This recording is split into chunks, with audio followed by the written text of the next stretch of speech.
BJP তৃণমূলকে পরাস্ত করার রাস্তা না। বিজেপি থাকলে তৃণমূল আছে, তৃণমূল থাকলে বিজেপি আছে। আর যদি এদের দুজনের থেকে দেশকে, রাজ্যকে মুক্ত করতে চান, এই দুটোকেই দাঁড়াতে হবে, দেশ থেকে আর রাজ্য থেকে। হয় বিজেপি পছন্দ না হলে তৃণমূল, হয় তৃণমূল পছন্দ না হলে বিজেপি। আসলে আপনি আরএসএস এর তৃণমূল করলে আরএসএস এর ডান পকেটে ঢুকবেন, বিজেপি করলে আরএসএস এর বাঁ পকেটে ঢুকবেন। একই শক্তি দুটো দলকে পরিচালনা করছে।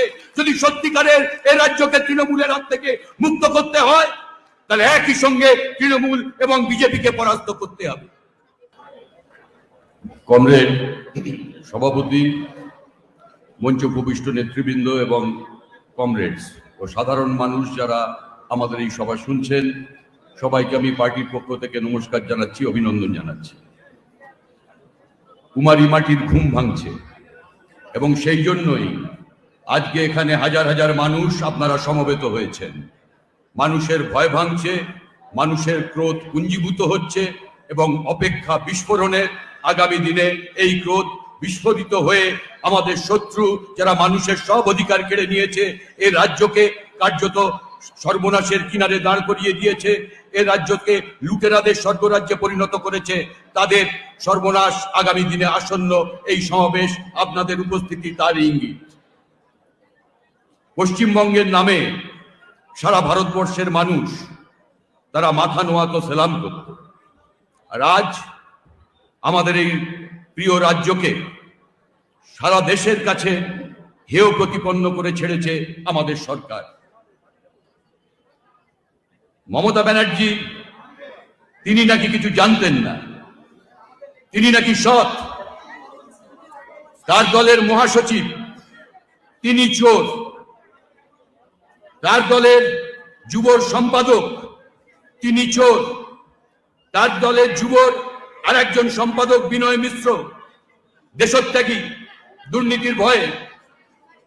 তার দলের মধ্যশিক্ষা পর্ষদের সভাপতি তিনি চোর, জেলে। এই চোরদের খুঁজে বার করে বেছে বেছে সরকারি পদে কে বসিয়েছে, যিনি বসিয়েছেন তিনি আসলে এই চোরেদেরকে ব্যবহার করে এই লুটের রাজত্ব আমাদের রাজ্যে কায়েম করেছেন এবং এই সব কিছুর হোতা হচ্ছেন তিনি। আগামী দিনে তাকেই জবাবদিহি করতে হবে এই সব কিছুর জন্য। কি হয়েছে রাজ্য? মানুষের থেকে সব কেড়ে নিয়েছে, বেকার যুবকের চাকরি কেড়ে নিয়েছে, স্বপ্ন কেড়ে নিয়েছে, মানুষের গণতান্ত্রিক অধিকার কেড়ে নিয়েছে, আমাদের রাজ্যের সাংস্কৃতিক ঐতিহ্য কেড়ে নিয়েছে, আমাদের রাজ্যের মানুষের যে ন্যায় নীতি মূল্যবোধ ছিল সেই সব কিছু কেড়ে নিয়ে আমাদের এক লুম্পেন রাজনীতির অংশীদার করে নিতে চাইছে এই সরকার আমাদের রাজ্যের মানুষকে। গ্রামের মানুষের হাত থেকে, শহরের মানুষের হাত থেকে, পাড়ার মানুষের হাত থেকে তাদের অধিকার, গ্রাম পাড়া সব কেড়ে নিয়েছে। আপনি নিজের পাড়ায় দাঁড়িয়ে মাথা উঁচু করে কথা বলতে পারবেন না। আপনি সিপিআইএম হন কি না হন এটা বড় কথা না, আপনি অন্যায় প্রতিবাদ করতে পারবেন না। আপনি তৃণমূলী হয়েও আপনি তৃণমূলের অন্যায়ের বিরুদ্ধে প্রতিবাদ করতে পারবেন না। এই রাজত্ব কার্যত একটা লুটেরাদের হাতে সঁপে দিয়েছে তৃণমূলের সরকার। আর এই লুটের বিরুদ্ধে মানুষ যাতে প্রতিবাদ করতে না পারে, সেই জন্য দুর্বৃত্ত, পুলিশ সবাইকে একযোগে ব্যবহার করছে। এদের বিরুদ্ধে ঐক্যবদ্ধ শক্তি মানুষের জাগরিত করতে হবে। মানুষ রেহাই চাইছেন, নিস্তার চাইছেন। মানুষের এই ক্ষোভকে বিপথে পরিচালিত করবার জন্য বাজারে বিজেপিকে নামানো হয়েছে। একই শক্তি দুটো দলকে তৈরি করেছে। আরএসএস এ রাজ্যে কংগ্রেসকে দিয়ে বামপন্থীদের দুর্বল করা যাচ্ছে না, আবার বিজেপির চোখ ফোটেনি, সেই জন্য কংগ্রেসকে ভেঙে আরএসএস বিজেপির সঙ্গে মিশিয়ে দিতে চেয়েছিল। জন্মলগ্নের পর কার হাত ধরেছিলেন? মমতা ব্যানার্জি। মনে নেই আপনাদের? 2001 সালে বিজেপির হাত ধরে নির্বাচনে লড়তে গেছিলেন, বামপন্থীদের হারাতে গেছিলেন। মনে নেই আপনাদের? অটল বিহারী বাজপেয়ী সরকারে বারবার অংশীদারিত্ব নিয়েছেন, মন্ত্রী হয়েছেন। আরএসএস তৈরি করেছিল তৃণমূলকে বামপন্থীদের হারাবার জন্য। আপনি তৃণমূলের যদি বিরোধিতা করতে চান, এ রাজ্যকে নৈরাজ্যের থেকে মুক্ত করতে চান, তাহলে কেউ কেউ বলছে যে বিজেপি হচ্ছে সেই শক্তি। বামপন্থীরা পারবে না। বামপন্থীরা বারবার নির্বাচনে হেরে যাচ্ছে, দুর্বল হয়ে গেছে। আপনি তৃণমূলকে জব্দ করতে গেলে আপনি বিজেপিতে চলে যান। পুঁজি নিয়ন্ত্রিত প্রচার মাধ্যমকে ব্যবহার করে প্রত্যেক দিন মানুষের মগজে এই কথা ঠেসে দেওয়া হচ্ছে। আর আপনি যদি বিজেপির বিরুদ্ধাচরণ করতে চান, আপনি যদি বিজেপির সাম্প্রদায়িকতাকে ভয় পান, তাহলে আপনি তৃণমূলে চলে যান।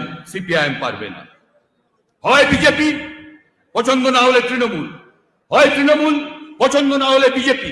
আসলে আপনি আরএসএস এর তৃণমূল করলে আরএসএস এর ডান পকেটে ঢুকবেন, বিজেপি করলে আরএসএস এর বাঁ পকেটে ঢুকবেন।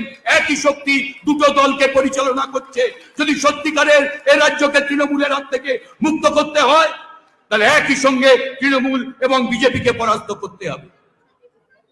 দেখছেন না উপরাষ্ট্রপতি নির্বাচন, মমতা ব্যানার্জি যে ধনখড়ের বিরুদ্ধে এত কথা, বিরত থাকলো। দেখছেন না আজকে দাঁড়িয়ে বিরোধীরা যখন পার্লামেন্টে ঐক্যবদ্ধ হয়েছে, সব দল, 16টা রাজনৈতিক দল, মমতা ব্যানার্জি সেখান থেকে তাদের মধ্যে ভাঙন সৃষ্টি করার জন্য সেই সবাই শুধু গেলেন না তা না, আলাদা করে তারা নিজেদের আলাদা করে কর্মসূচি নিল। বারবার বিরোধী ঐক্যে ফাটল ধরবার জন্য বিজেপি তৃণমূলকে ব্যবহার করছে। এখন গেছে ত্রিপুরাতে, যে বিজেপি বিরোধী মানুষ তারা যদি বিভক্ত হয়ে যায়, তাদেরকে বিভ্রান্ত করতে এখন মমতা ব্যানার্জি আগে গোয়ায় গেছিলেন, মেঘালয়ে গেছিলেন, এখন ত্রিপুরাতে ঘুরে বেড়াচ্ছেন। বিজেপি তৃণমূলকে পরাস্ত করার রাস্তা না। বিজেপি থাকলে তৃণমূল আছে, তৃণমূল থাকলে বিজেপি আছে। আর যদি এদের দুজনের থেকে দেশকে, রাজ্যকে মুক্ত করতে চান, এই দুটোকেই দাঁড়াতে হবে, দেশ থেকে আর রাজ্য থেকে। এই আহ্বান জানিয়ে আপনাদের সবাইকে নমস্কার ও অভিনন্দন জানিয়ে আমি আমার কথা শেষ করছি।